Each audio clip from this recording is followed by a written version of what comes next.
Who is in charge tonight? It's always my wife. There is no question that having Amal in my life changed everything for me. We're very happy. She's an amazing human being. I got a brilliant, beautiful wife. George Clooney carries a quiet tragedy, not born from scandal or betrayal, but from a slow and almost invisible loss.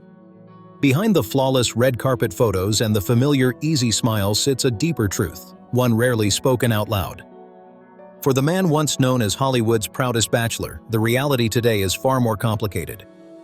For decades, Clooney stood as a symbol of independence. He swore he would never marry again after his short and unhappy marriage to actress Talia Balsam in the early 1990s. That relationship left a lasting scar, turning him into a vocal skeptic of marriage itself.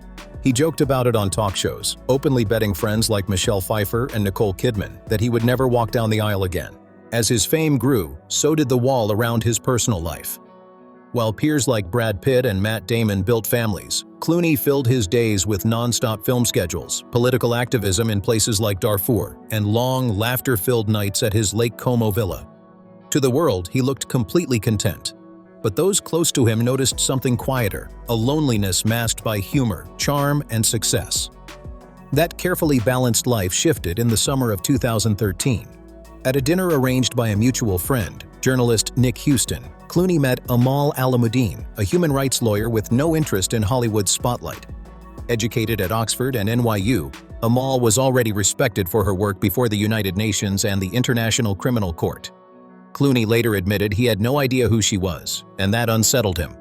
From the moment she walked in, he felt control slip away.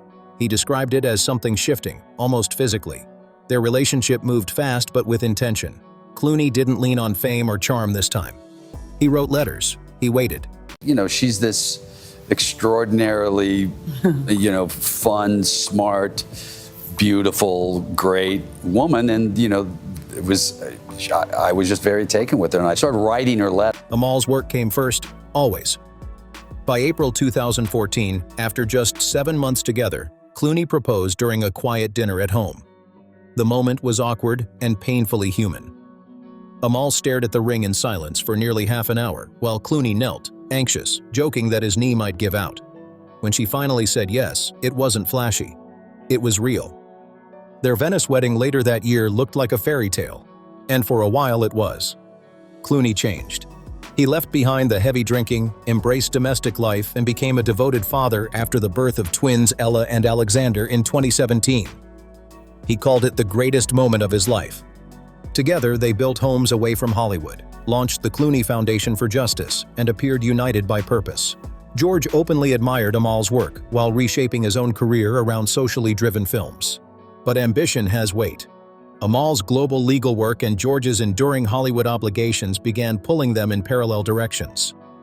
There were no explosive fights, no public breakdowns, just distance, quiet dinners, long silences.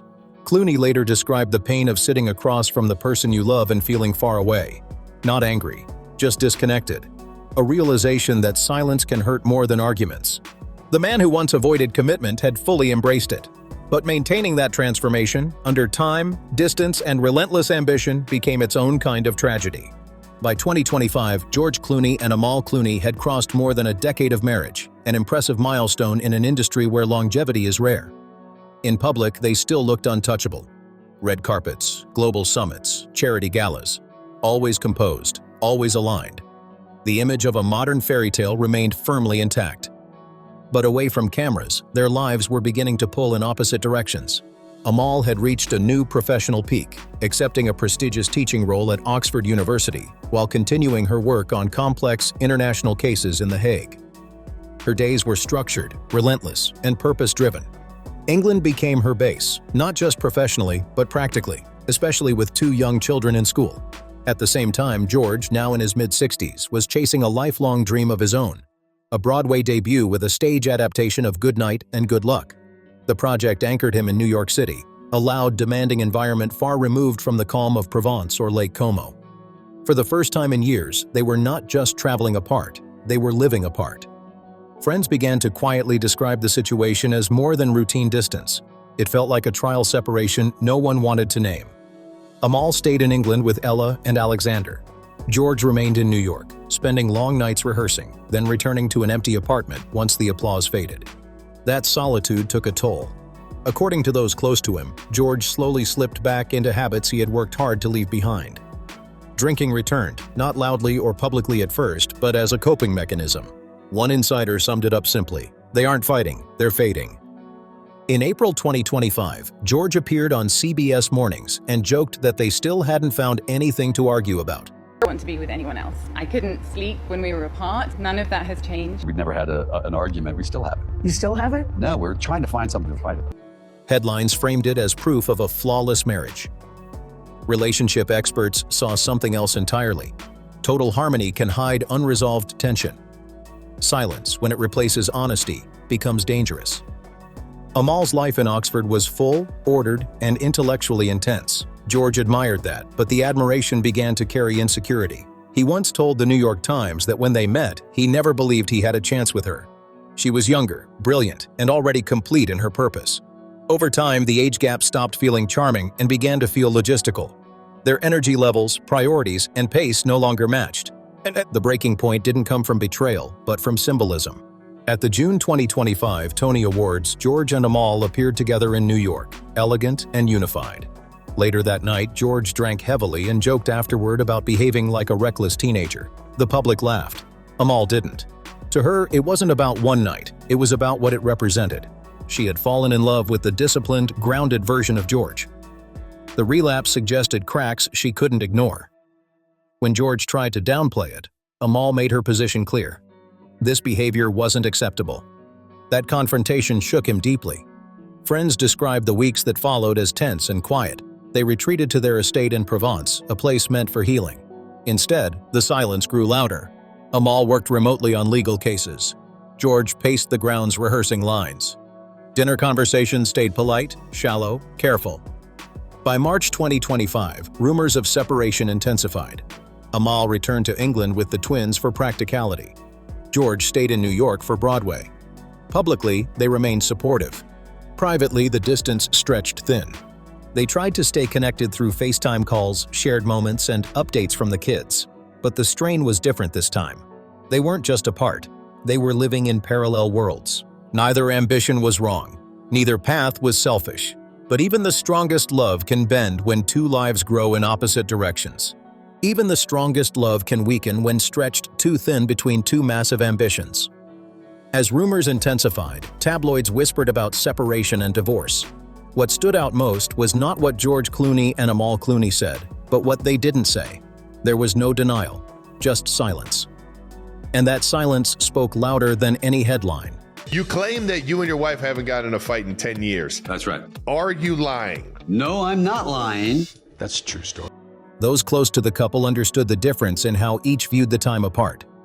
For Amal, distance became space for reflection and structure. For George, it felt like exile.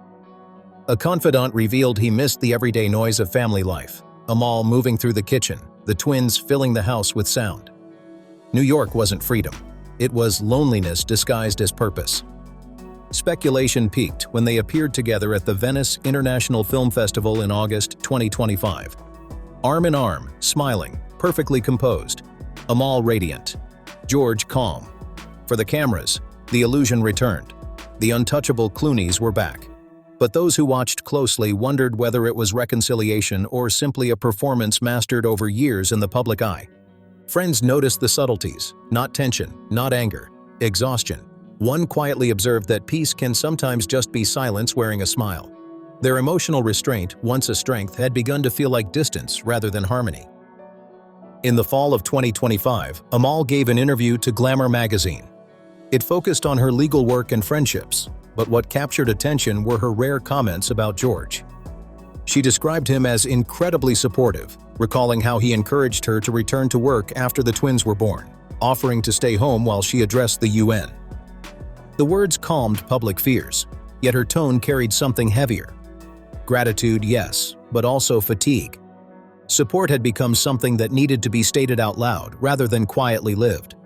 For George, hearing those words was both comforting and painful. He admired her brilliance and independence, but privately struggled with the growing gap between their lives. The age difference, once insignificant, now shaped their pace. George was slowing down. Amal was still accelerating. He confided to friends that fame had become a burden he never asked for. He didn't want to be a symbol of love. He wanted to simply be a husband. Later that year, George finally addressed the rumors in an informal interview. No statement, no denial. When asked directly about separation, he paused, then spoke softly. Marriage, he said, isn't about preventing change. It's about holding on while everything changes, including the people inside it. He admitted something rare and raw, that you can sit across from the person you love and feel miles away, that the emotion isn't anger, it's grief. There was no scandal, no betrayal, just the slow erosion of time, distance, and competing purpose. The couple once admired as untouchable had become something more human. Two people trying to balance love with identity. I'm 64 now. I started late, obviously, but I'm having the time of my life, and Amal and I just feel lucky. Amal's closing words in her interview offered a quiet note of hope. She spoke of feeling lucky, of being a family of four, of not taking anything for granted. Whether that hope would be enough remained unclear. By the end of 2025, one truth stood firm. Even the most beautiful stories can fracture in silence. And sometimes the hardest battles aren't loud at all. The greatest distance between them was not geography, it was time. In private, George Clooney was confronting something he had spent his entire life outrunning: aging. At 64, the mirror no longer softened the truth. The deeper lines around his eyes, the fatigue after long performances, even the ache in his knee from that famous proposal reminded him daily that time was no longer on his side. Meanwhile, Amal Clooney, 17 years younger, remained in constant motion. Focused, radiant, intellectually relentless. She was still accelerating while George felt himself slowing down. He once joked about the irony, saying he used to be the one moving too fast, and now he was just trying to keep up. It sounded lighthearted, but it carried the quiet truth of their marriage. Their different pace of life had created a widening gap. George was searching for stillness, memory, and meaning. Amal was chasing progress, impact, and the next global challenge. Their home in Provence, once alive with friends and laughter, became a place of reflection for George. Not a retreat, but a quiet exile. He spent long evenings walking through olive groves, drawn to the permanence of trees that outlived ambition and fame. Sometimes a glass of wine stayed in his hand longer than it should have. This wasn't rebellion, it was resignation. He wasn't drinking to celebrate, but to remember who he used to be. To recall the early days with Amal, when everything felt possible and uncomplicated. The habit became a way to self-soothe, not escape. He often thought about the night he proposed, the anxiety, the fear, the hope that she would say yes. He once told a close friend, "I think I just wanted to prove I could be someone's forever." Then he added more quietly, "Forever is harder than I thought." George had kept his promise. He married. He committed. He became a devoted husband and father. What he hadn't anticipated was how difficult it would be to sustain forever when two extraordinary people were moving in different directions. There were still moments that held them together. When Ella and Alexander visited during school breaks, the house came alive again. Their laughter cut through George's loneliness in a way nothing else could. Amal still called. She still cared. But the tone had changed. Conversations became practical, organized, focused on schedules, children, charity work, and performances. What they no longer talked about was them, their feelings, their distance, the future. Love hadn't disappeared, but it had been buried beneath responsibility and respect. Friends were divided. Some believed the couple was quietly rebuilding, reshaping their marriage into something more realistic. Others felt the separation had already become permanent, only waiting for the right moment to be acknowledged publicly. The story of George and Amal Clooney is no longer just a Hollywood romance. It's a reflection of modern love under pressure, of ambition, time, aging, and distance pulling even the strongest bonds apart. This isn't a story about failure. It's about complexity, about what it really costs to hold on to love when life refuses to slow down. If this story made you think differently about love and ambition, drop your thoughts below. Make sure to like, subscribe, and turn on notifications so you don't miss the next story.